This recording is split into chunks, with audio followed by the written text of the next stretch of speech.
Conformément aux engagements du président de la République, il autorise le recours à la procréation médicalement assistée pour toutes les femmes. Le projet de loi sera adopté en Conseil des ministres fin juillet et pourra être débattu au Parlement dès la fin septembre, juste avant la discussion budgétaire.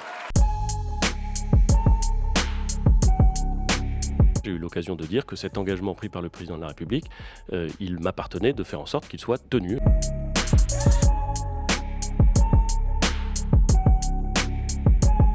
Étendre la PMA, cela signifie fabriquer volontairement des enfants privés de leur père toute leur vie. Une telle pratique priverait donc aussi ces enfants de toute leur famille paternelle. L'enfant, pour l'instant, et j'aimerais bien que ça reste comme ça, au passage, il a un père et une mère. En tout cas, il faut un monsieur et une dame pour le concevoir. Et donc, il faut que cette filiation, elle soit reconnue. C'est-à-dire qu'on ne peut pas mentir légalement à un enfant en organisant, en quelque sorte, dès sa conception, un mensonge.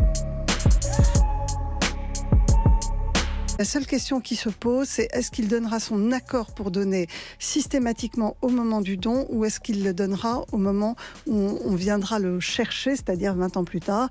Les deux possibilités sont sur la table, mais aujourd'hui, nous pensons qu'il est très important pour les jeunes et les futurs adultes en devenir de pouvoir se construire grâce à l'identité du donneur. Mais le don reste anonyme, c'est-à-dire que personne ne pourra choisir un donneur sur son origine ou sur ses spécificités.